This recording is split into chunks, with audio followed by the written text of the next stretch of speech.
देवरानी की जली हुई दाल। उत्तर प्रदेश के एक छोटे से गांव पिपरौली में रहने वाला मिश्रा परिवार एक बड़ा और मिलनसार संयुक्त परिवार था। परिवार के मुखिया थे दीनानाथ मिश्र जी, सीधे सादे, धार्मिक और अनुशासन प्रिय। उनके 3 बेटे थे। बड़ा बेटा सत्येंद्र, जिसकी पत्नी थी सरला, मंझला बेटा विनीत, जिसकी पत्नी थी राजेश्वरी, और सबसे छोटा बेटा रवि, जिसकी नई नई शादी हुई थी और बहू बनकर आई थी नीलम। नीलम बहुत प्यारी, सीधी सादी और थोड़ी शर्मीली थी। शहर की बहू नहीं थी, गांव की ही लड़की थी। उसे ज्यादा कुछ नहीं आता था, न ज्यादा पकाना, न सलीके से सजना, लेकिन उसके अंदर सेवा, मेहनत और सीखने की प्रबल इच्छा थी। शादी के 4 दिन बाद पहली रसोई का दिन आया। पूरे परिवार में हलचल थी, सभी उत्साहित थे कि नई बहू क्या बनाएगी। सरला भाभी ने मुस्कुराते हुए कहा, नीलम, आज तुम अपनी पहली रसोई में कुछ अच्छा बनाओ, हम सब मिलकर खाएंगे। नीलम डरते डरते बोली, भाभी जी, मैं दाल चावल बना लूंगी। सरला ने हिम्मत बढ़ाई, बिल्कुल, जैसे आता है वैसे बनाओ, सब तुम्हारे साथ हैं। नीलम ने पीली मूंग की दाल बनानी शुरू की, पर पहली बार गैस स्टोव, प्रेशर कुकर और इतने सारे बर्तनों को देखकर वो थोड़ा घबरा गई। उसने प्रेशर कुकर में दाल डाल दी, लेकिन सीटी की गिनती करना भूल गई। इस बीच वह जल्दी जल्दी रोटियां बेलने लगी, और उधर कुकर में दाल बुरी तरह जल गई। कुछ देर बाद रसोई में जलने की तीखी गंध फैल गई। सरला भाभी दौड़ी आई। अरे ये क्या, दाल जल गई। राजेश्वरी हंसते हुए बोली, नई बहू की दाल तो कोयला बन गई। नीलम की आंखें भर आईं।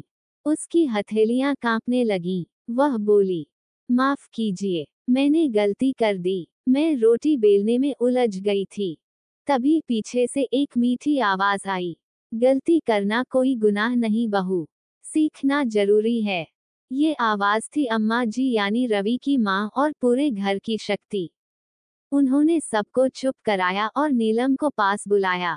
आओ बहू, आओ मेरे पास, मैं तुम्हें आज दाल बनाना सिखाऊंगी, जैसे मुझे मेरी सास ने सिखाया था। अम्मा जी ने बड़े प्यार से समझाया। दाल को अच्छे से धोना, पानी नापकर डालना, और सीटी की गिनती करना सबसे जरूरी है। फिर ऊपर से देसी घी का तड़का लगे, तो स्वाद दूना हो जाता है। नीलम ने हाथ जोड़कर कहा, मैं सीखना चाहती हूँ अम्मा जी, बस मुझे डांटिए मत। अम्मा जी ने मुस्कुराकर उसका सिर सहलाया। डांटना तो उन्हें चाहिए जो सीखना छोड़ देते हैं। तू तो मेरी मेहनती बहू है। नीलम ने दोबारा दाल बनाई, इस बार अरहर की दाल। उसने सब कुछ ध्यान से किया, पानी सही मापा, 3 सीटी के बाद गैस बंद की, और फिर अम्मा जी से सिखा हुआ घी, जीरा, लहसुन और हींग का तड़का लगाया। जब दाल बनी और सबको परोसी गई, तो दाल की खुशबू ही सबका मन मोहने लगी। दीनानाथ जी बोले, वाह, आज तो दाल में वो स्वाद है जो बरसों बाद चखा है। देवर बोले, भाभी, अब हर रविवार आपकी दाल चाहिए। राजेश्वरी, जो पहले हंस रही थी, अब मुस्कराकर बोली, नीलम भाभी, ये तो दाल नहीं, जादू है। सरला भाभी ने हाथ पकड़कर कहा, शाबाश मेरी छोटी भाभी, तुमने सबका दिल जीत लिया।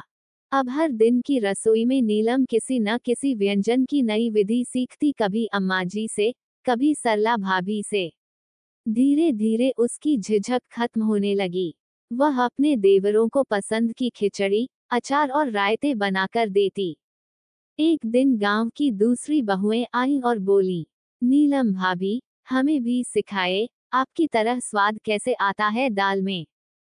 नीलम ने मुस्कुराकर कहा, दाल में स्वाद नहीं आता, रिश्तों में आता है। जब प्यार से बनाओ तो नमक भी मीठा लगता है। अब नीलम घर की रसोई की जान बन चुकी थी। अम्मा जी कहती, जिस बहू की दाल पहली बार जली थी, वही अब पूरे घर का स्वाद बन गई है। एक दिन अम्मा जी ने पास बिठाकर कहा, बहू, तूने हमें सिखाया कि गलती को लेकर शर्म नहीं, सीखने का गर्व होना चाहिए। आज से ये रसोई तुम्हारी भी उतनी ही है जितनी मेरी। नीलम की आंखों से आंसू बह निकले। अम्मा जी, आपने मुझे रसोई नहीं, अपना दिल दे दिया। आज नीलम गांव की बाकी बहुओं को साप्ताहिक रसोई कक्षा में सिखाती है। कैसे बनाएं घी वाली दाल, कैसे रखें तड़का हल्का, कैसे चूल्हे के बिना स्वाद बनाए रखें। वह अब सिर्फ देवरानी नहीं, पूरे मोहल्ले की प्यारी रसोई दीदी बन चुकी है। गलती से घबराना नहीं चाहिए, क्योंकि वही गलती आगे चलकर पहचान बनती है। जली हुई दाल जब दिल से बनाई जाए तो स्वाद की मिसाल बन जाती है।